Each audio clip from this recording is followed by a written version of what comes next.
Bab 224, dibawa kembali. Diunggah oleh Baca Suara.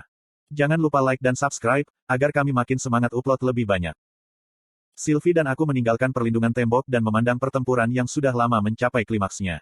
Pemanah dan penyihir, yang jangkauannya tidak selama yang di dinding, diposisikan di tanah, lebih dekat ke pertumpahan darah. Aku melihat ke belakang sekali lagi ke gerbang logam tebal wall yang menutup di belakang kami dengan amarah dan penyesalan. Kita akan mencari tahu siapa yang bertanggung jawab untuk ini nanti. Ikatan saya menghibur, matanya mengunci milikku. Saat ini, adalah tugas kami untuk menemukan keluargamu dan membantu sebanyak mungkin prajurit. Memberinya anggukan, kami berdua berjalan ke depan. Saya mengusir teriakan dan sorakan para prajurit di sekitar kami. Saya bukan pahlawan, saya juga tidak menginginkannya. Tidak mungkin menjadi pahlawan semua orang. Tidak dapat dihindari bahwa saya akan mengecewakan beberapa orang, sial, saya sudah mengecewakan banyak orang.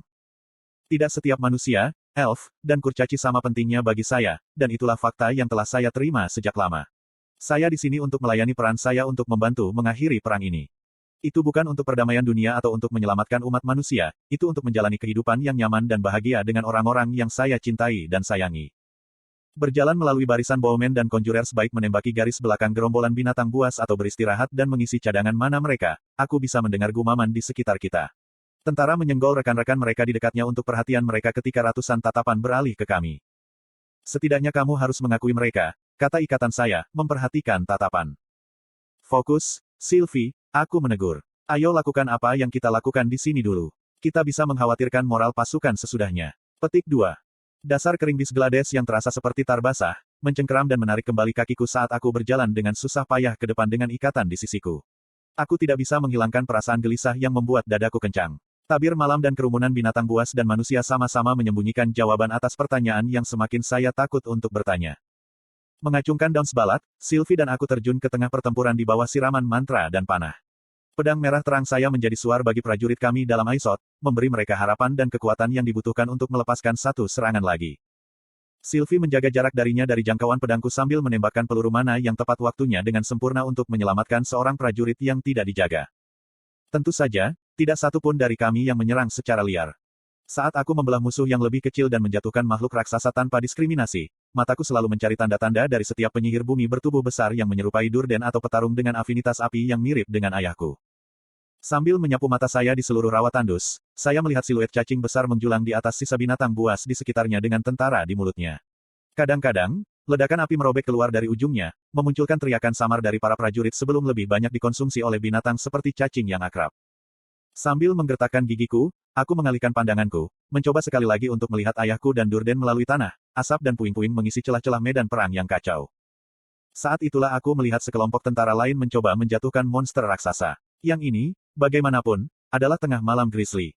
Jenis tertentu dari mana monster itu berkisar dari kelas B ke kelas A, ketika tidak rusak, tergantung pada kematangan dan kepadatan lempengan logam mereka yang mereka peroleh dari mengonsumsi biji berharga. Dengan tinggi 12 kaki dan kemilau berkilau yang berkilau terbawa, dugaanku adalah bahwa tengah malam grizzly ini berkisar ke yang terakhir.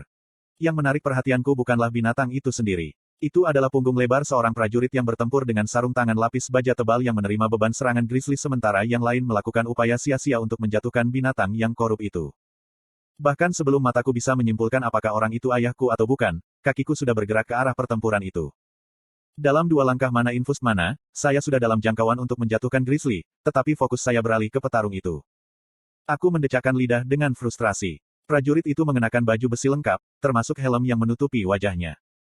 Melintas di samping prajurit yang mengambil nafas sesaat sementara binatang itu ditempati oleh tentara lain, aku melepas helmnya. Hei, apa-apaan? Itu bukan ayah saya. Menekan keinginan untuk hanya menghancurkan helm tipis di tanganku, aku mendorongnya kembali ke kepala petarung tanpa kata.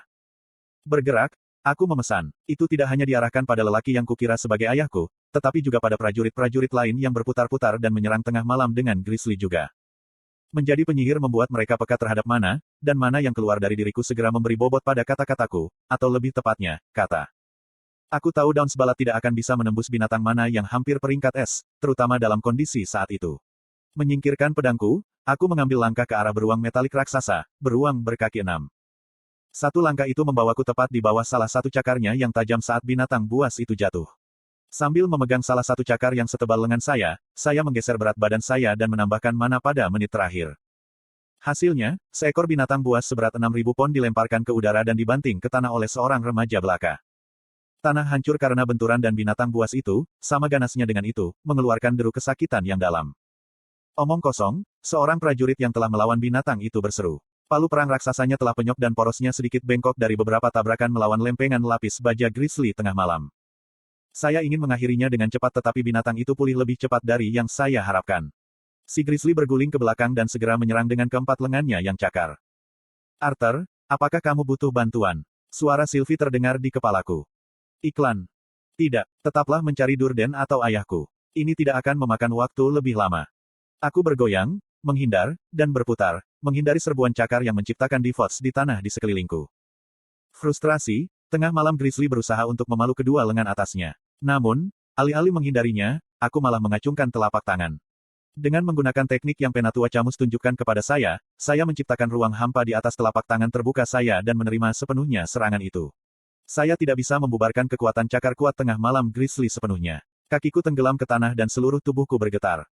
Tetap saja, itu cukup banyak untuk membuang pusat gravitasi binatang itu dan membuatnya terbuka lebar.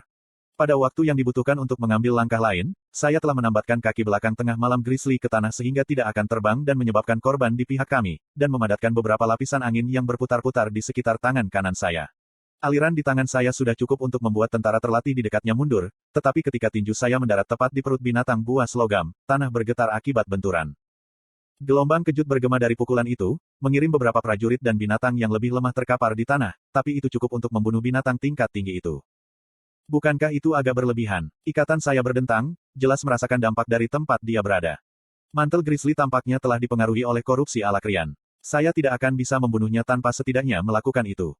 Karena tidak dapat menyisihkan waktu untuk mengatur napas, saya melanjutkan pencarian saya untuk Durden dan ayah saya. Meskipun kurangnya conjurers di garis depan, sulit menemukan teman raksasa saya. Karena seberapa jauh penyihir bumi yang berguna lebih dekat dengan tanah, bukan hanya satu atau dua mantra tanah yang aku lihat di kejauhan. Dan mengenal Durden dan kekuatannya yang sulit dikendalikan meskipun menjadi tukang sulap, aku tahu dia tidak kembali ke dekat tembok bersama para kastor dan pemanah lainnya. Sialan, aku mengutuk. Kesabaran saya semakin menipis setiap detik. Setiap teriakan dan tangisan minta tolong membuatku tersentak, takut yang berikutnya mungkin Durden atau ayahku. Sylvie dan aku melanjutkan secara terpisah ketika kami mencari mereka serta membunuh sebanyak mungkin binatang buas. Tidak sekalipun saya menemukan penyihir ala Krian di antara kekacauan, tetapi itu adalah hal yang baik. Tidak ada penyihir untuk melemparkan perisai untuk melindungi gerombolan binatang buas dari para conjurer kami. Dalam sekejap mata, matahari telah muncul, menyoroti kekacauan yang membentang sejauh mata memandang. Bagaimana kalau menggunakan Rilmir lagi untuk mencoba dan menemukan ayahmu seperti yang kamu lakukan dengan Ellie? Sylvie menyarankan, suaranya melelahkan bahkan di kepalaku. Tidakkah kamu pikir aku sudah memikirkan itu? Bentakku. Sihir Ellie cukup unik bagi saya untuk melihat fluktuasi mana sekitar. Bagaimana saya akan membedakan ayah saya di antara ratusan atau lebih tentara yang memiliki afinitas api? Petik 1. Sambil menghela nafas panjang, saya meminta maaf pada ikatan saya. Rasa frustrasi dan putus asa yang menumpuk di dalam diri saya membuatnya sulit untuk meredam emosi saya. Tidak apa-apa, Sylvie menghibur. Suaranya lembut, tapi aku masih bisa merasakan sedikit kesedihan yang keluar. Berjanji pada diriku sendiri untuk memperbaiki ikatan kekalku setelah semua ini selesai, aku melanjutkan pencarianku. Asap, api, puing-puing, senjata terbengkalai, dan mayat kedua pria dan binatang menghiasi ladang yang tadinya tandus. Sebatas penglihatan saya menjaga mata saya lebar dan telinga terbuka. Aku tahu adalah sia-sia mencoba untuk membedakan ayahku di tengah-tengah deru binatang buas, tangisan tentara, dengung dan gemerisik sihir dan deringan logam yang tajam, tetapi ada sedikit lagi yang bisa kulakukan.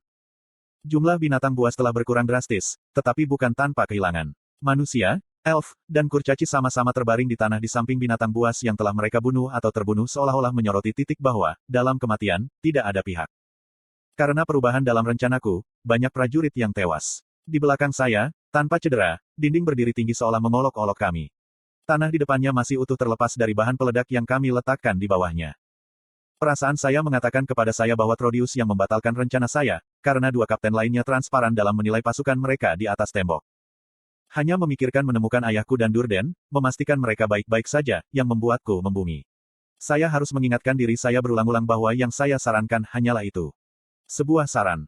Berjam-jam berlalu sampai matahari tinggi di langit. Tentara yang terlalu terluka atau terlalu lelah untuk melanjutkan pertempuran dibawa pergi oleh rekan-rekan mereka saat serombongan tentara berikutnya bergerak maju untuk menggantikan mereka. Gerombolan binatang itu perlahan-lahan didorong mundur saat jumlahnya berkurang menjadi ratusan. Tidak akan lama sekarang sampai pertempuran besar ini menghasilkan kemenangan besar di mata Dicaten. Tetap saja, bagi para prajurit di sini yang masih bertarung, setiap menit yang dilewati adalah 1 menit lagi bahwa mereka dapat dengan mudah terbunuh. Bagi mereka, kemenangan ini akan ternoda oleh kematian teman-teman mereka yang berjuang bersama mereka. Setelah berjam-jam berjuang dan mencari, tubuh saya bergerak secara mandiri. Saya membunuh binatang buas dimanapun saya lewat dan membantu tentara dalam kesulitan jika mereka berada di jalan saya. Saya tidak bisa menyelamatkan mereka semua, tetapi saya tidak bisa mengabaikan yang ada di depan saya. Ketika saya sedang membantu seorang prajurit yang kaki kanannya dianiaya, saya dipukul dengan gelombang panik dan khawatir. Kamu, bawa pria ini kembali ke tembok, kataku setelah membungkus rintisan pendarahannya di es.